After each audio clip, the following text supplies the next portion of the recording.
Been tested yet? I tell you, it doesn't take long before January really tries our resolve. I bought this used car on January 2nd. Almost didn't buy the car, and I'll tell you why. I'd researched it, found it on Craigslist, decided that this was the first vehicle that I wanted to test drive because we needed to replace a car that was totaled.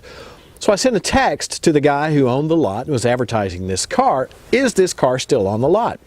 Didn't get a reply at first, so I waited until after it was posted that his lot was open for business, and I called him.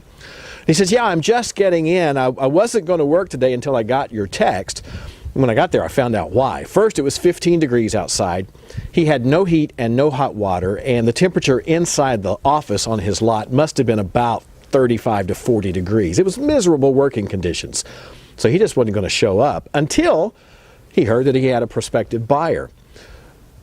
So he was not resolute on selling a car. He was resolute on staying warm, which I understand. But I was resolute on test driving this car, and I acted on it by sending him a text, which prompted him to come on into work.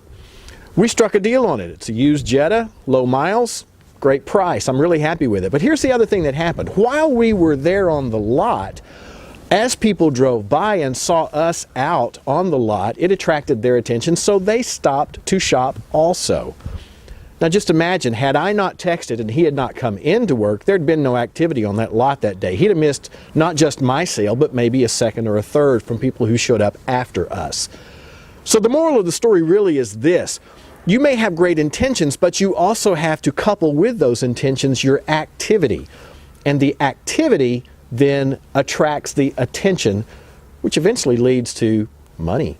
If you're running a business, that's what you want, right? So add activity to your intentions. The resolutions are great, but be sure that you act upon them every day. Don't give up until you get what you're working for. Hope you have a very prosperous and happy new year.